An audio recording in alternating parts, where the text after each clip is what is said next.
Hoje é o Dia Nacional de Luta da Pessoa com Deficiência. Para falar sobre esse assunto e outras histórias, nós vamos conversar agora com a repórter Carla Maia. Nós vimos várias reportagens da Carla aqui no jornal ao longo da cobertura da Paralimpíada, lá no Rio de Janeiro. Carla viveu as experiências daquele grande momento do esporte mundial e agora fala pra gente sobre os desafios de uma pessoa cadeirante e também da experiência vivida lá no Rio. Carla, quais foram os principais obstáculos, desafios que você conseguiu superar e enfrentou na cobertura dessa Paralimpíada? Primeiro, boa noite a todos, eu acho que o maior obstáculo para um jornalista cadeirante como eu é o fato realmente das limitações físicas. Claro que tem também os desafios jornalísticos, de ir atrás das notícias, pensar numa pauta interessante para o público, mas lá no Rio mesmo, a maior dificuldade que eu tive era assim, por exemplo, algumas rampas muito íngremes, muito longas, que não tinham uma ajuda para empurrar.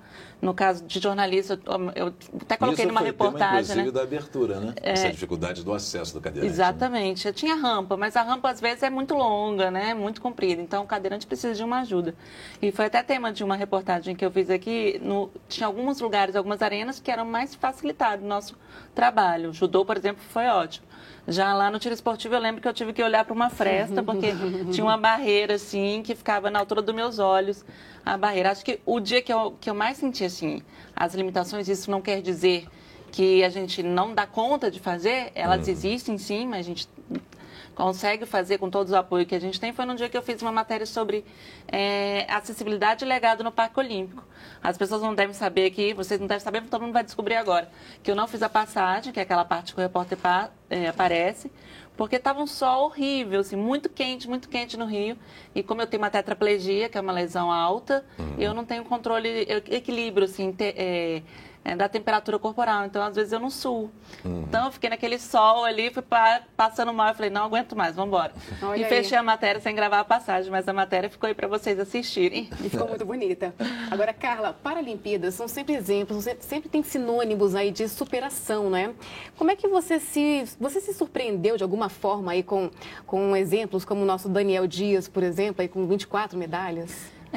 Os atletas paralímpicos, eles não gostam muito desse termo superação, porque é um termo que envolve um pouco de pena, E as pessoas, elas gostam de mostrar, os atletas gostam de mostrar que eles têm um potencial, que eles são de alto rendimento, que eles são atletas, E com certeza essas 24 medalhas do Daniel Dias surpreendeu a todos, porque a última medalha foi conquistada num revezamento com os colegas deles e foi muito, muito comemorada e eles não esperavam, assim, era uma medalha muito difícil. E que quando o Daniel até contou na coletiva, de que quando ele viu que ele tinha feito o nado costas em 2017, ele falou, não, vai dar.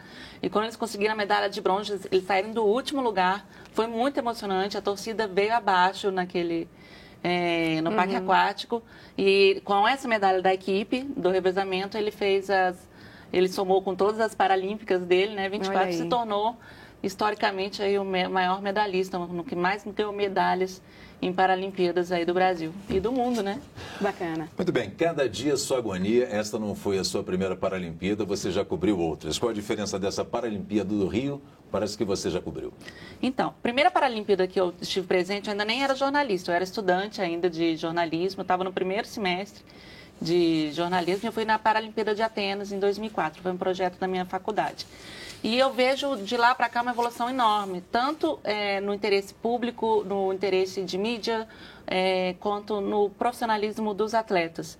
Eu conto uma história que é muito engraçada, porque eu sou cadeirante e é engraçado. Até no Rio aconteceu, às vezes, as pessoas queriam tirar foto comigo falando, você é paralímpica. Eu falei, eu sou jornalista, não sou paralímpica. As pessoas, não interessa, eu preciso postar isso no Facebook. Eu, então tira foto. E aí, lá em Atenas, uma vez eu entrei. Fui entrando e entrei junto com os atletas da natação do Brasil. Assisti Clodoaldo Silva ganhando um monte de medalha lá. A Dênia Garcia, estou eu lá do lado dos nadadores porque me confundiram com uma atleta. Então é uma coisa que hoje não aconteceria no Rio de Janeiro. Então, bem profissional.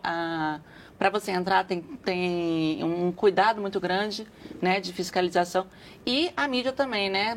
Naquela época, nós estudantes, fazíamos matérias e poucos veículos tinham interesse no Brasil. Hoje, esse ano, no Rio de Janeiro, bateu um recorde de países que transmitiram Paralimpíadas, até os Estados Unidos, que não tinham transmitido ainda, transmitiram a Paralimpíada, e a TV Brasil, aí na TV aberta, a única a transmitir. Então, realmente, foi aumentando, inclusive com o público, né? Presença massiva lá dos cariocas e do público em geral nas arenas. Tá certo, Carla. Muito obrigada pela participação aqui com a gente, pelas histórias, viu? Prazer mesmo. Obrigada a todos.